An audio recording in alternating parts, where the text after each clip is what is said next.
Bismillahirrahmanirrahim. Assalamualaikum warahmatullahi wabarakatuh. Selamat pagi anak-anak. Senang sekali bisa bertemu dengan kalian pada pertemuan pagi hari ini. Pada pertemuan kali ini, Bapak akan membahas materi tentang kondisi perekonomian Indonesia pada masa demokrasi parlementer.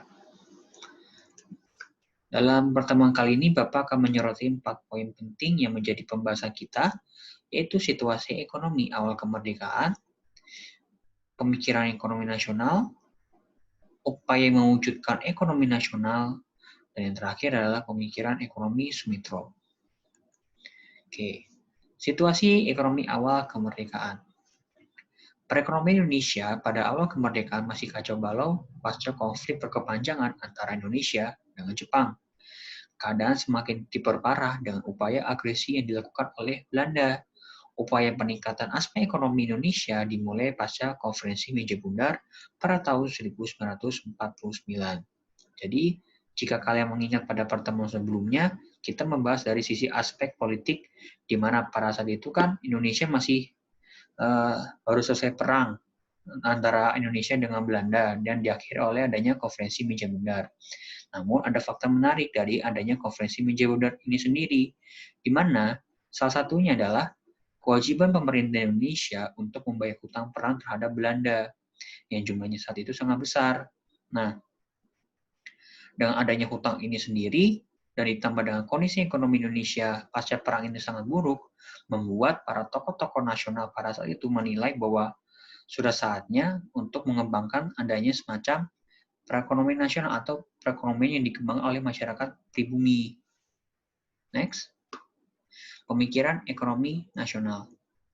Pemikiran ekonomi pada tahun 1950 pada umumnya merupakan upaya mengembangkan struktur perekonomian kolonial menjadi perekonomian nasional. Hambatan yang dihadapi dalam mewujudkan hal tersebut adalah sudah berakarnya sistem perekonomian kolonial yang cukup lama. Jadi, untuk mengembangkan semacam pemikiran ekonomi nasional sendiri yang digagas oleh para tokoh-tokoh nasional mengalami kendala karena pada saat itu perekonomian Indonesia itu masih dikuasai oleh perusahaan-perusahaan yang dikuasai oleh orang-orang asing seperti orang-orang Belanda, orang-orang Arab, dan orang-orang Cina yang pada saat itu tuh menjadi pengusaha dan masyarakat pribumi di situ menjadi kelas pekerjanya atau para budak-budaknya. Jadi dalam perekonomian kolonial ini hanya merugikan masyarakat pribumi. Nah, dari adanya ketimpangan antara masyarakat pribumi dan masyarakat barat ini sendirilah yang menjadi gagasan penting atau upaya yang semakin memperkuat para tokoh-tokoh ini untuk melaksanakan ekonomi nasional yang digagas nantinya oleh para pemikir-pemikir ekonomi Indonesia. Upaya mewujudkan ekonomi nasional. Warisan ekonomi kolonial membawa dampak perekonomian Indonesia yang banyak didominasi oleh perusahaan asing dan ditopang oleh kelompok etnis Cina sebagai penggerak perekonomian Indonesia, seperti yang tadi Bapak sebutkan. Kondisi inilah yang ingin diubah oleh para pemikir ekonomi nasional di setiap kabinet di era demokrasi parlementer. Upaya membangkitkan perekonomian ini sudah dimulai sejak kabinet Nasir. Pada kabinet ini, upaya mewujudkan ekonomi nasional digagas oleh Menteri Perindustrian dan Perdagangan kala itu, yaitu Sumitro Joyo Hadikusumo.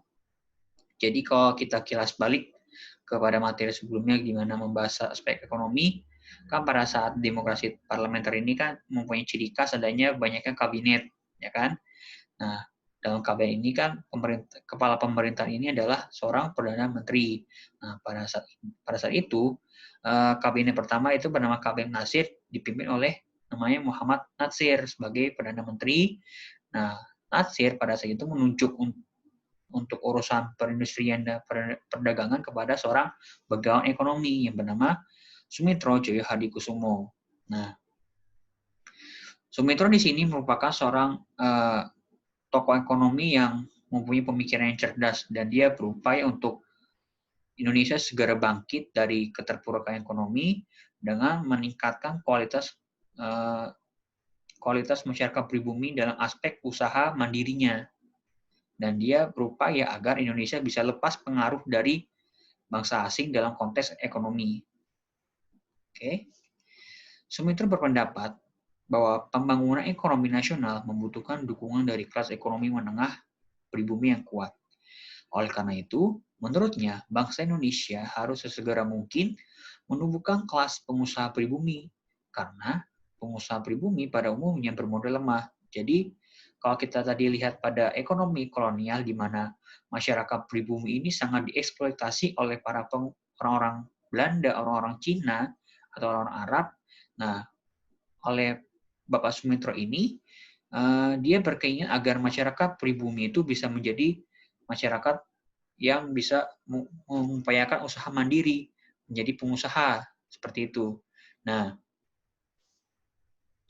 baginya untuk meningkatkan ekonomi nasional itu dimulai dari usaha dari masyarakat pribumi yang diberi suntikan dana oleh pemerintah agar usahanya tersebut bisa menjadi berkembang dan bisa meningkatkan perekonomian Indonesia. Seperti itu. Menurut Sumitro juga, pemerintah hendaknya membantu dan membimbing para pengusaha tersebut dengan bimbingan konkret dan bantuan pemberian kredit.